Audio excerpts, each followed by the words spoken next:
Agar siz hozir SSTga tayyorlanayotgan bo'lsangiz, shu video aynan siz uchun. Assalomu alaykum hammaga, ismim Najmiddin va meni SAT ballim 1520. Va shu SAT ball bilan men University of Torontoga kirganman, ya'ni dunyoda 20-o'ringa kiradi va Kanadaning o'zida 1-o'rinda turadi. Va shu universitetdan $180,000 scholarship yutdim. Undan tashqari Elliot Umidi stipendiyatiman. Ya'ni SAT ballim meni scholarship yutishimga ham hissa qo'shgan. Bundan tashqari Elliot stipendiyasini masalan 2-bosqichdan SAT ballim orqali test topshirmasdan o'tganman va 3-bosqichdagi intervyularda ham meni SAT ballim meni shansimni oshirish uchun rol o'ynagan. Va bu videoda men bir narsani launch qilyapman va bu men launch qilayotgan taklifim sizlarni SAT preparationlarni ancha boost qilib beradi va o'zgartirib yuboradi.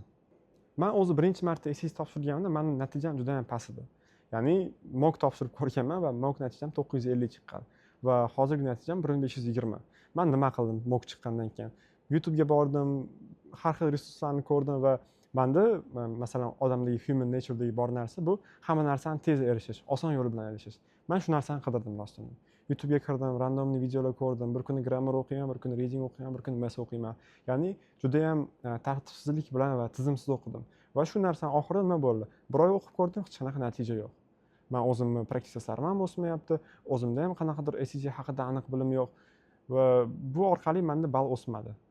Va bugun men sizga shunaqa taklif beramanki, shu orqali siz strategiya bilan, tizim bilan tayyorlanasiz. Keling endi shuni yechimini ko'rib chiqamiz.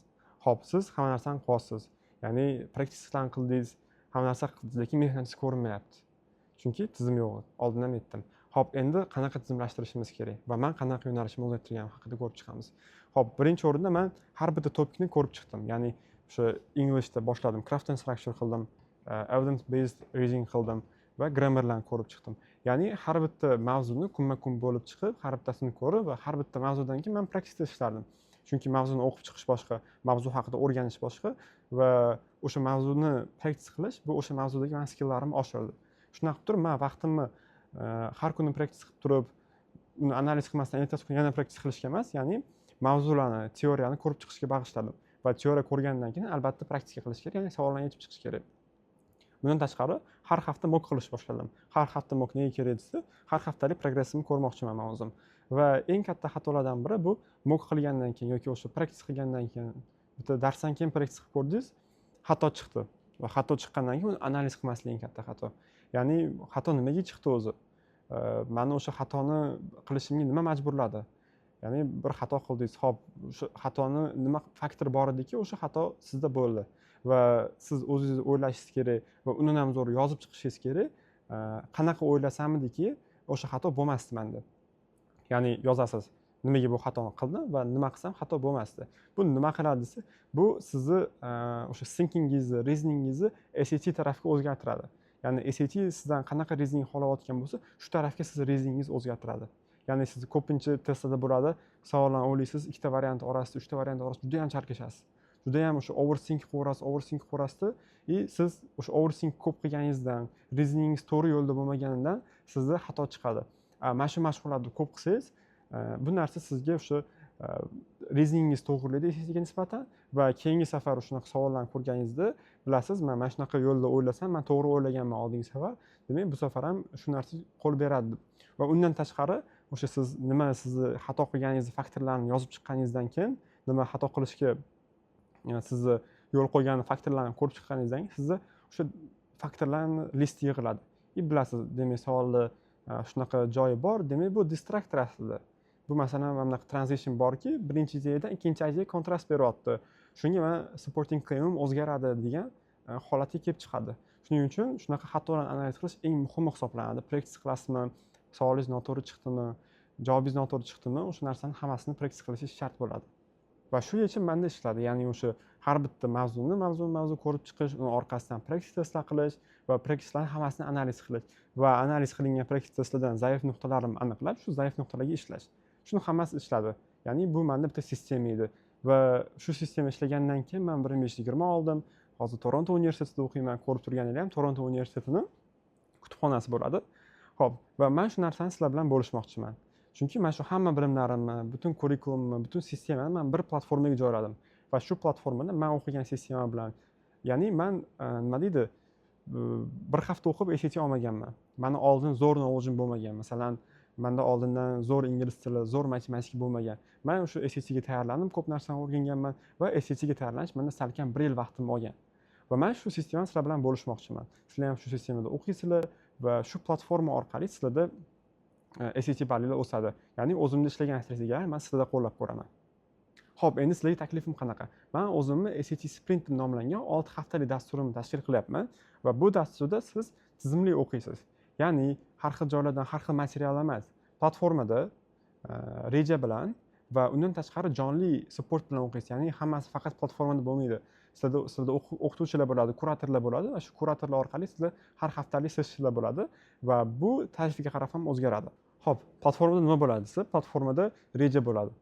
Bu reja qanaqadir sun'iy intellekt tomonidan o'ylab chiqilgan reja emas. Men o'zim tuzib chiqqan va men o'zim shuning ustida ancha ishladim.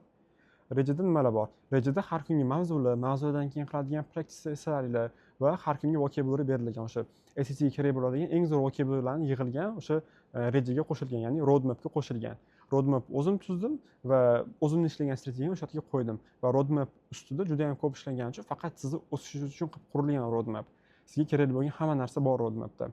Bundan tashqari platformani o'zida 1,5 mingtaga yaqin savollar bor. Har bitta savolni level boradi, ya'ni medium, hard yoki easy levelda bo'ladi va topiklarga borib chiqilgan. Topik domain, masalan, craft and structure bo'lsa, zaif nuqtangiz craft and structure ichida words in context bor. Shu words in context ga ishlaysiz.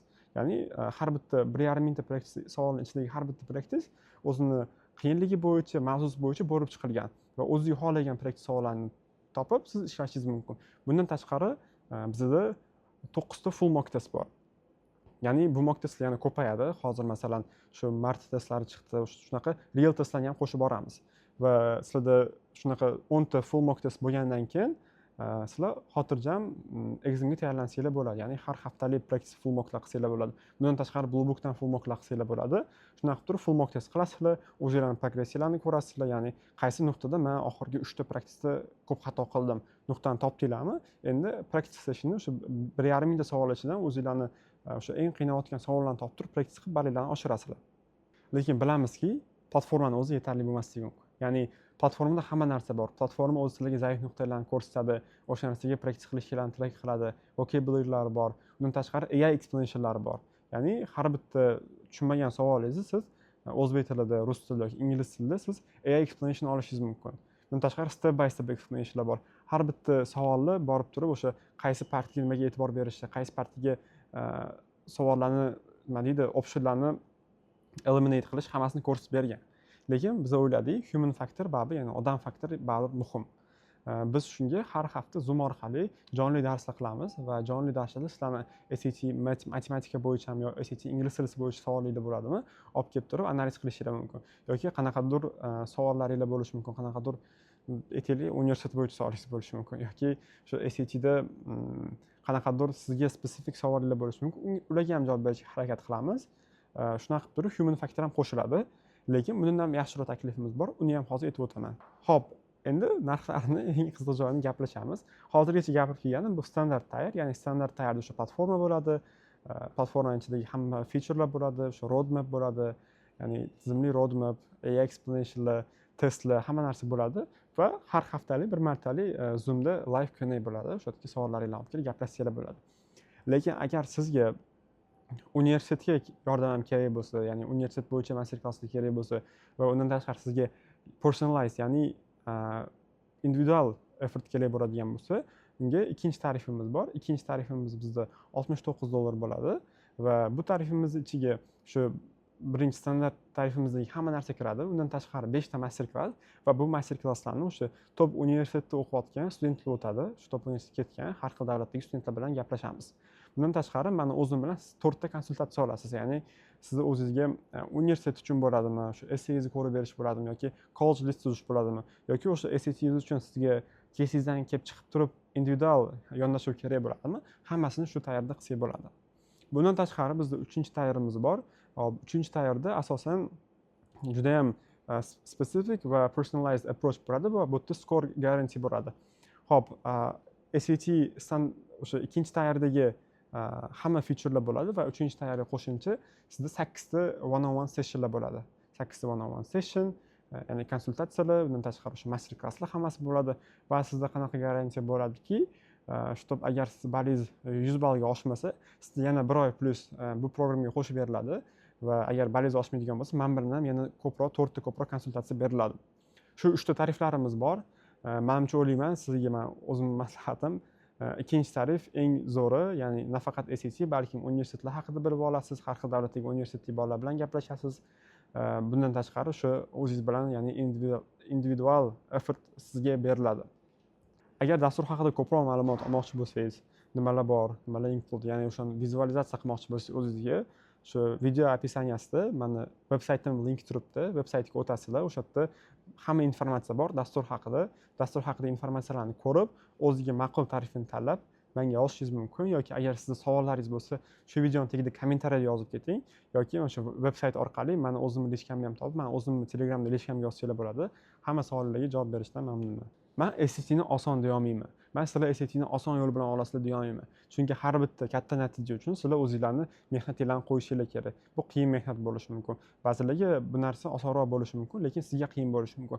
Shunga bu narsaga ko'p e'tibor bermang. Siz mehnatingizni qo'yaversangiz, shu narsa orqali konsistent bo'lsangiz, intizom bilan ishlasangiz, har doim sizga natija bo'ladi.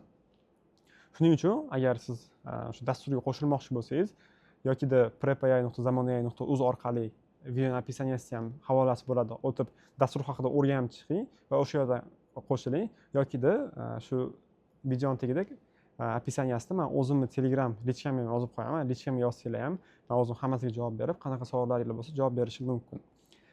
Videoyim shu haqida edi. Hammaga rahmat. Keyingi videolarda ko'rishguncha.